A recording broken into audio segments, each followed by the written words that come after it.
afternoon, ladies and gentlemen. This is Redberry Rio here, and welcome back to our Leadership Tuesdays. And today we're going into a little bit of an interesting topic. It's from Chapter 7. It's the 5 different aspects of emotional intelligence. It's amazing, right? So there are 5 aspects, and I have, well, it's kind of a mnemonic. It just sounds cool in my head. SMSEI. SMSEI.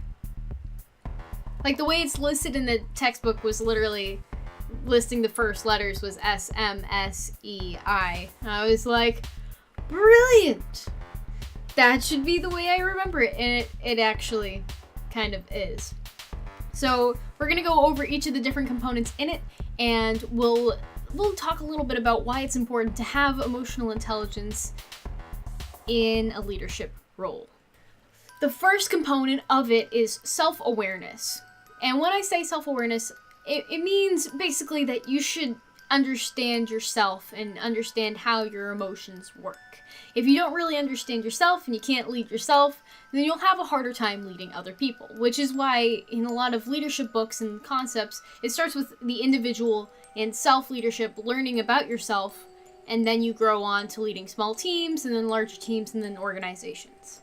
Alright, so it's a really simple one where you just need to understand your emotions and understand yourself and take time to think about how you're feeling. And, well, you don't have to get all like, I understand myself. No, I'm not saying that. Just having an understanding of what you're capable of and the way that your emotions work will help you lead other people better later on. Now, the follow-up for that, the M in SMSEI, is managing those emotions. So once you understand them, you need to keep them under control. So there will be times where, for example, you get really upset at someone, and your initial reaction might be to yell at them, or you want to yell at them. But that may not necessarily be the best way to approach the situation. Like, you might want to look at their intent before you start yelling at them.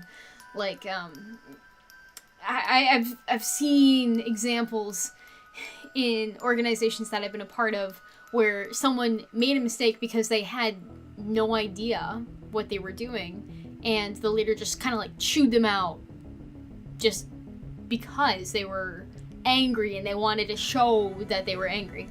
Now, that leader that I was seeing yell at someone else was not managing their emotions very effectively. Now, perhaps that is a strategy that some leaders like to take, where they like to go the like, hoo yeah, yelling at other people route.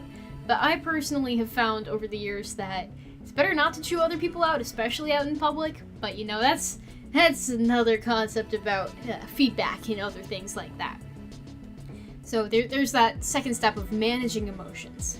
The third step is self-motivation. And when I say self-motivation, it's being able to inspire yourself to be proactive. So there's a concept that I like to talk about, which is called personal initiative, which is basically where you do your best to be one step ahead and trying to put yourself out there. For example, if you're in high school and you have a little bit of extra time on your hands, then you might be proactive by getting a small part-time job in order to pay off for college later on. Even though the job may not pay for your entire tuition, then you're being proactive and you're supporting your family and you're getting ahead. So basically, when you have self-motivation is tied with your mental health and well-being. So when you are motivated, you're typically in a happier mental state. When you're not motivated, you're normally not in the best place in your mind. So trying to help maintain that self-motivation by eating well, regularly exercising, getting enough sleep, all of those things are really important to staying motivated and staying energized to complete different tasks. Now, the fourth one in SMSEI is empathy. What is empathy? Like, a lot of people use that term, but not everyone understands what that means. What are your thoughts? What do you think? You can pause the video if you want, but I'm just going to continue if you're okay with that. Empathy is basically having an understanding of other people's emotions and being able to sense what other people are feeling in that moment. So I'm going to bring up a little example from a few years ago when I was at encampment. One of the things that I did as the cadet commander was I would just be observing how the flights in the different squadrons were doing. And I was not in a direct leadership role. Being in the cadet training wing commander or the cadet commander position, I would take that step back and I would watch my people, and then I would venture the flight sergeants, flight commanders, whatever have you on the side, but I would let them do their thing as the flight was doing stuff. And there was actually this one occasion where one of the flights was marching past me, and as I was watching them, there was this cadet who was just scuffing their feet on the ground, and I was like, oh no, because they looked completely unmotivated in comparison to their peers, and I was like, I don't think that flight sergeant and that flight commander see that, because they're currently leading the flight and drill. So I pulled that cadet out of the flight, and I let their flight commander and flight sergeant know that I was doing it, because I was like, I'm going to help this cadet for just a moment, because they had their hands on like at least maybe 15 other cadets at the time, so I wanted them to focus on the group as a whole, and I wanted to support them that way. And I walked with that cadet and I talked to them and I supported them, but that's because I saw that they were in that emotional distress, and I wanted to help them as best I could, because as a leader, I strive to provide the most positive experience for everyone involved, and that they should get something good out of whatever they're involved with, whether it's just a small activity or whether it's like a week-long thing. I want everyone to try to have a good time and to learn. So that person I felt like wasn't quite learning in that moment, so I took that step back and they talked to me a little bit, and I got a better understanding of why they were feeling that way, and I gave them suggestions to push through the week. And I talked to their flight staff after we had chatted, and they were in a better place mentally, and they watched that member a little bit more closely and supported them after that point. So that's my little tangent for the day.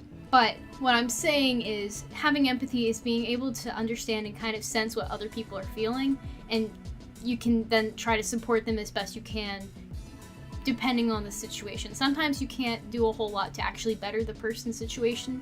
Like if you've got that homesick cadet or homesick person in a situation where it's like a huge overnight activity, you don't really want to send them home, and you can't just let them go home because they need to try to complete the activity for credit or whatever have you.